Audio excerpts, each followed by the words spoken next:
Shalom, selamat pagi Bapak Ibu Saudara yang dikasihi Tuhan. Salam sejahtera buat saudara semua dimanapun berada. Saya mengajak Bapak Ibu Saudara untuk bersaat teduh dan berdoa dalam renungan penuntun kehidupan setiap hari. Kiranya damai sejahtera dan sukacita oleh Roh Kudus senantiasa melimpah dalam hati dan kehidupan kita semua. Tema firman Tuhan hari ini berjudul Tuhan membenci kekerasan.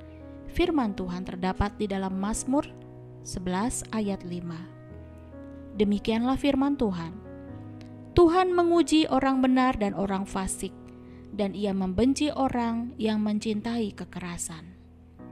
Saudaraku yang dikasihi Tuhan Yesus, dunia ini penuh dengan kekerasan. Kalau kita perhatikan di lingkungan sekitar kita, bahkan melalui media televisi dan media sosial, banyak pemberitaan-pemberitaan tentang kekerasan, seperti kekerasan dalam rumah tangga atau KDRT. Suami menganiaya istri, istri menganiaya suami, atau orang tua menganiaya anak-anak. Kekerasan kerap juga terjadi dalam lingkungan sekolah dan di tempat-tempat umum.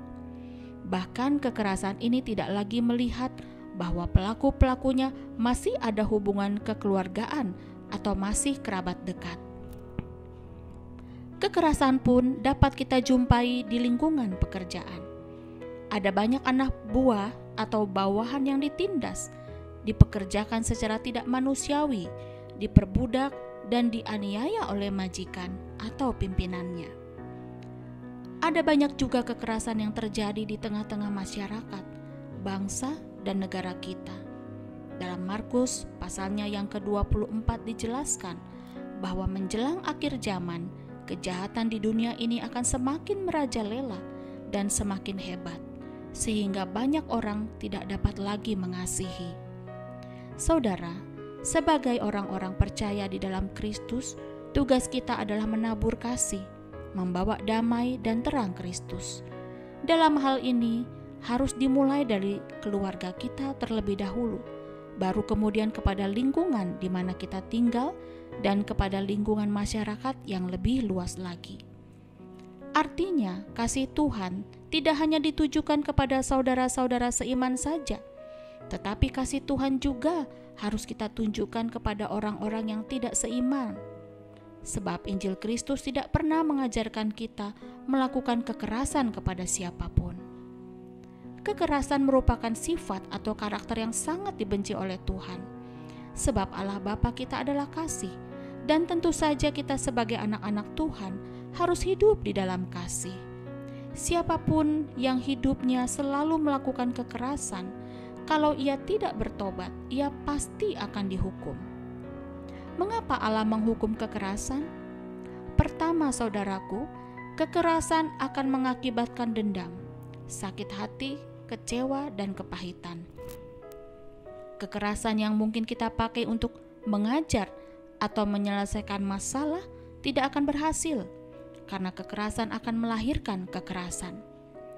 Jikalau seorang ayah atau ibu mendidik anak-anak dengan kekerasan, maka bisa jadi anak-anak akan melakukan hal yang sama ketika mereka beranjak dewasa.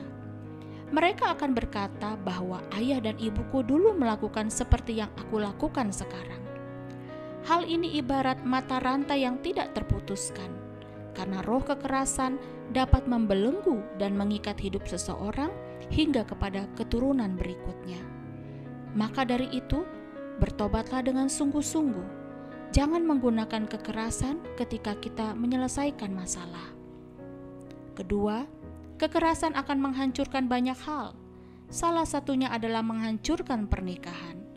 Mungkin suami tidak pernah memukul istri atau sebaliknya ketika terjadi pertengkaran dalam rumah tangga. Tetapi bentuk kekerasan dapat dilakukan juga melalui kata-kata kasar atau caci makian terhadap pasangan atau kepada anak-anak kita.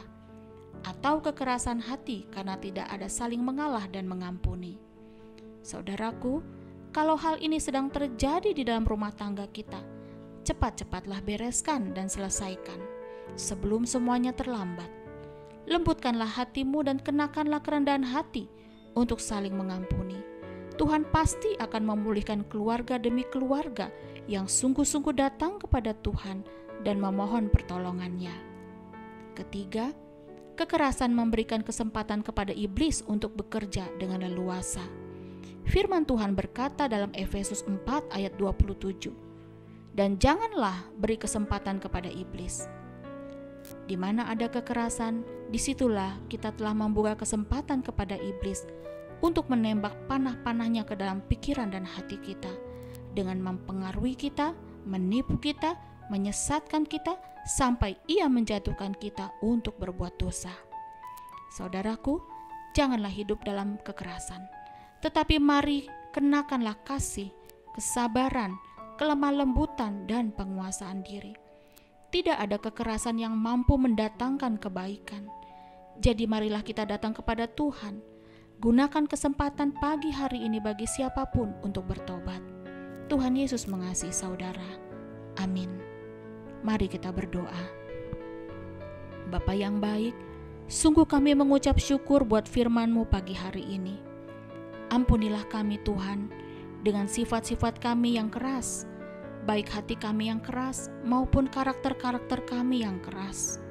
Berikanlah kepada kami roh kelemah lembutan, agar kami rela dibentuk untuk tidak menjadi orang yang keras hati. Ajarlah kami bagaimana kami mengasihi orang dengan kasih-Mu, memiliki kesabaran dan penguasaan diri. Di dalam nama Tuhan Yesus kami berdoa. Amin.